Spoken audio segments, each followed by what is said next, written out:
Selamat pagi Bapak, Ibu, dan Saudara yang kekasih di dalam Tuhan Yesus Kristus.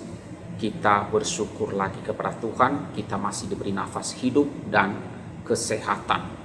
Dan kita diberi kesempatan untuk boleh membaca dan merenungkan firman Tuhan pada hari ini sebelum kita memulai segala sesuatu kegiatan kita sepanjang hari ini. Karena itu marilah kita memohon pertolongan Tuhan sebelum kita membaca firman Tuhan dan merenungkannya. Kita berdoa. Tuhan Allah Bapa kami yang bertata dalam kerajaan sorga, kami bersyukur Tuhan, Engkau terus yang menyertai dan menopang kami. Terima kasih hari-hari yang telah kami lewati, serta penyertaan-Mu dan berkat-berkat yang Engkau berikan, sehingga hidup kami terpelihara. Ya Tuhan, tolonglah kami pada pagi hari ini, kami ingin mendengar dan merenungkan firman-Mu, dan karena itu tolonglah agar hati kami boleh terarah dan terfokus akan firman-Mu. Kami mohon ampunilah segala dosa kami, sucikanlah kami oleh darah Tuhan kami Yesus Kristus. Dan berilah kami kekuatan oleh Roh-Mu yang kudus, agar kami mampu untuk mencerna, mengerti, dan melakukan firman-Mu. Dalam nama Tuhan Yesus kami berdoa. Amin. Bapak, Ibu, dan saudara-saudara yang kekasih dalam Tuhan Yesus Kristus, firman Tuhan yang akan kita renungkan pada hari ini saya ambil di dalam Injil Yohanes pasalnya yang ke-15, ayatnya yang pertama sampai dengan ayatnya yang ke-8. Firman Tuhan berbunyi demikian. Akulah pokok anggur yang benar dan Bapakulah pengusahanya. Setiap ranting padaku yang tidak berbuah dipotongnya, dan setiap ranting yang berbuah dibersihkannya supaya ia lebih banyak berbuah. Kamu memang sudah bersih karena firman yang telah kukatakan kepadamu.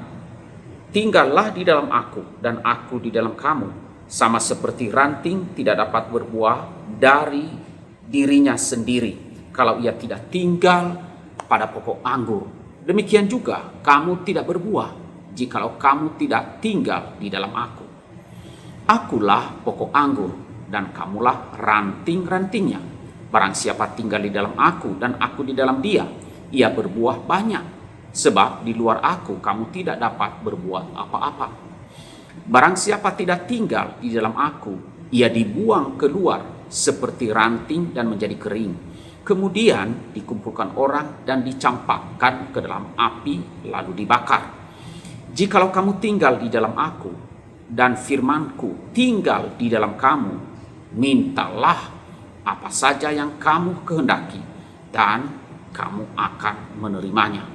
Dalam hal ini Bapakku dipermuliakan, yaitu jika kamu berbuah banyak, dan dengan demikian kamu adalah murid-muridku.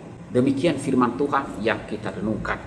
Bapak, Ibu, dan saudara yang kekasih dalam Tuhan, saya memberikan judul renungan ini, jangan menjadi orang Kristen yang percuma. Nah, saudara, Tuhan Yesus berbicara mengenai hubungannya dengan jemaatnya atau para pengikutnya dalam berbagai kiasan atau dalam berbagai perumpamaan. Di antaranya adalah kiasan mengenai gembala dan domba, ya, dasar dengan bangunan, ladang dengan para petani.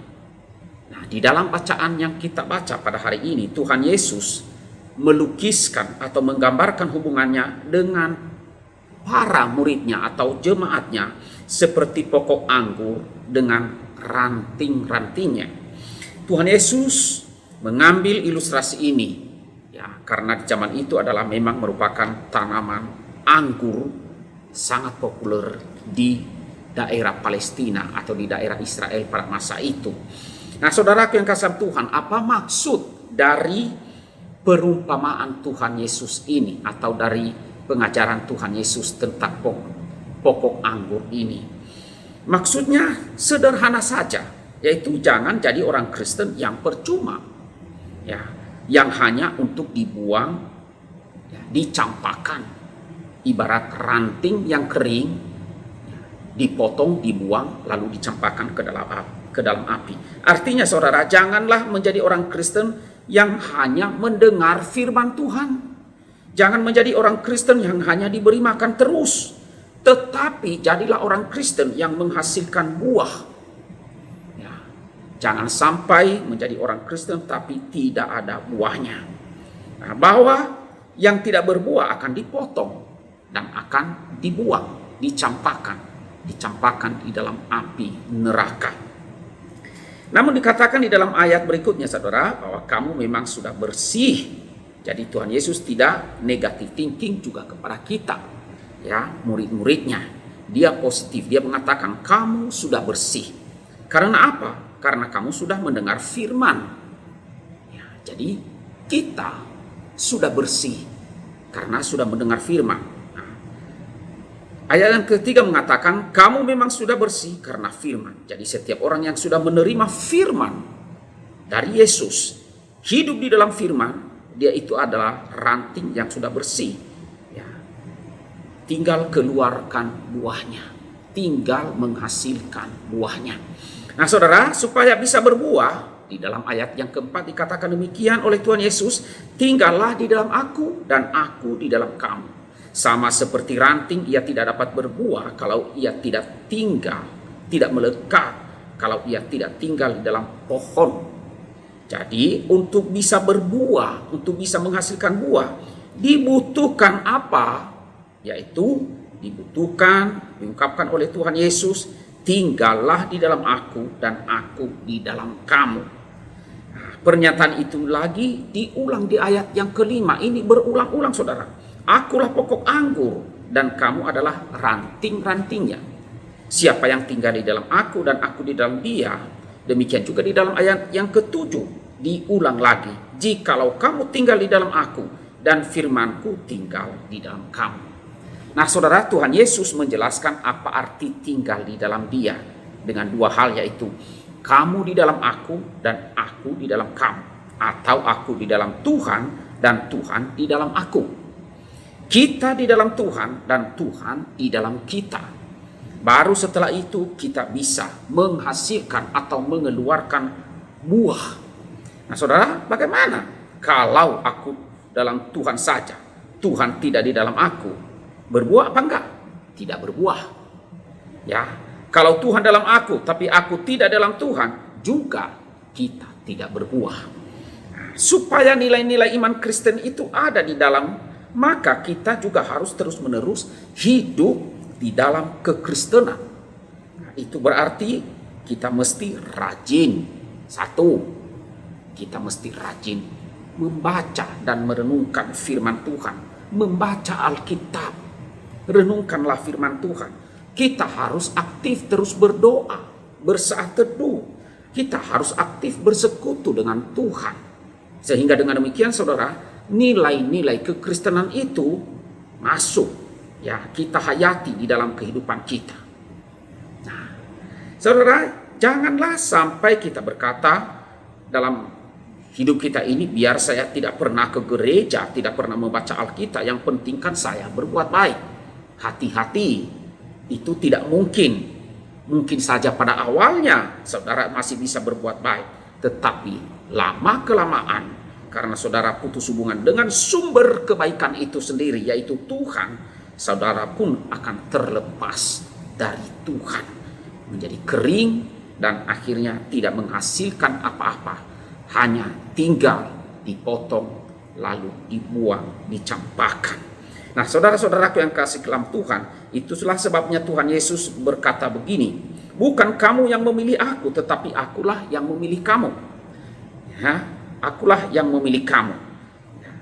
Tuhan Yesus mengatakan, atau dalam bahasa Indonesia sehari-hari, aku terima kamu lebih dulu, baru kamu terima aku.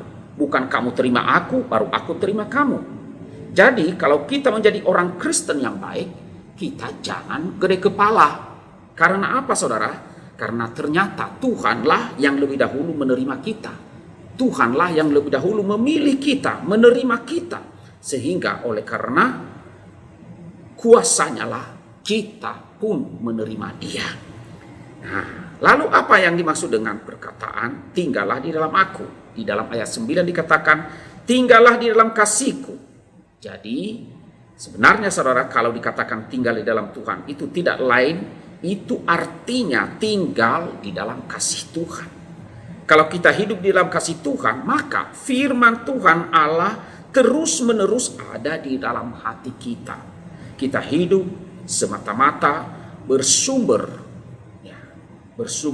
dari Tuhan, dari firman Tuhan, berdasarkan firman Tuhan, bergantung kepada Tuhan, bergantung pada anugerah kasih Tuhan. Kemudian ketika firman Allah terus-menerus kita hayati, kita renungi, kita pelajari dan kita dalami dalam hidup kita, maka akan menghasilkan buah. Ya, apa buahnya? Dijelaskan di dalam ayat 17. Inilah perintahku kepadamu, kasihilah seorang akan yang lain. Jadi, buah yang harus kita keluarkan adalah buah kasih. Sama seperti pokok anggur yang menghasilkan buah anggur. Ya, demikian juga buah orang Kristen adalah buah kasih. Karena kita dikasihi oleh Allah, maka kita harus pun juga menghasilkan kasih. Kalau kita tinggal di dalam kasih, maka yang keluar adalah kasih. Mengenai buahnya sendiri, Tuhan juga mengatakan, buahmu itu tetap. Apa artinya buahmu itu tetap? Buahmu itu terus-menerus menghasilkan, terus-menerus dan tidak pernah berhenti. Oleh karena itu, saudara, aneh kalau hari ini mengasihi, besok benci. Nah, itu orang Kristen yang aneh, itu yang demikian. Ya, kita tetap harus mengasihi. Dengan demikian kita tetap tinggal di dalam kasih itu. Nah, buah kasih itu terus menerus. Ya, kita seringkali menyebut buah roh yang ditulis oleh Rasul Paulus di dalam surat Galatia pasal 5 ayat 22. Buah roh sendiri adalah kasih, sukacita, damai sejahtera, kesabaran, kemurahan, kebaikan, kesetiaan, kelemah lembutan, penguasaan diri. Itu ada 9. Tetapi sebenarnya saudara, bukan 9 buah roh, melainkan buah roh itu satu saja. Jadi sebenarnya buah roh itu adalah kasih. Dan kasih itu sendiri sabar, ya, murah hati, lemah lembut, menguasai diri, dan seterusnya. Itulah yang dihasilkan oleh kasih. Nah, apabila hal ini semua kita lakukan, apa hasilnya? Di dalam ayat yang 8 dikatakan demikian, dalam hal inilah Bapakku dimuliakan, yaitu jika kamu berbuah banyak, dan dengan demikian kamu adalah murid-muridku. Nah, itu adalah bukti bahwa kita adalah murid-murid Tuhan Yesus. Nah, buah itu membuktikan pohonnya. Dari buah orang mengenal pohon. Akan tetapi kita melihat juga di bagian ini ada bonus lagi yang diberikan oleh Tuhan. Bonusnya 1, ya. Itu dikatakan di dalam ayatnya yang ke-7. Jika kamu tinggal di dalam aku dan firmanku tinggal di dalam kamu, maka mintalah apa saja yang kamu kehendaki dan kamu akan menerimanya. Luar biasa saudara, masih diberi bonus oleh Tuhan kepada kita. Jadi kalau kita sungguh-sungguh di dalam Tuhan dan Tuhan di dalam kita, kita mengeluarkan buah yang memuliakan Tuhan kita. Itu merupakan bukti bahwa kita adalah muridnya. Demikian renungan firman Tuhan pada hari ini.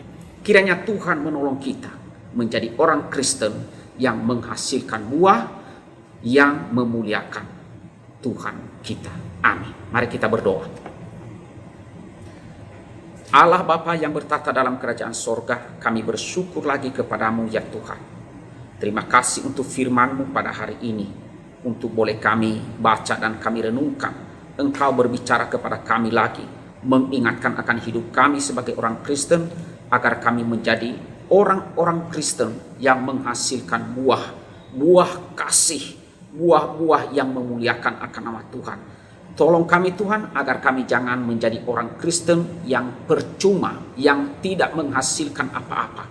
Tuhan tolong kami, agar firman Tuhan ini dapat kami terapkan dalam hidup kami, agar hidup kami memuliakan akan nama Tuhan. Hamba berdoa bagi seluruh jemaat pada hari ini. Mohon kiranya Engkau Tuhan yang menolong dan memberkati, menguatkan dan memelihara, agar iman kami kepadamu sungguh menjadi iman yang kuat dan kami makin setia. Tuhan berkatilah pekerjaan setiap jemaat agar menghasilkan, agar kiranya kehidupan pun tetap terpelihara. Terima kasih Tuhan, di dalam nama Tuhan Yesus kami berdoa dan kami bersyukur. Amin.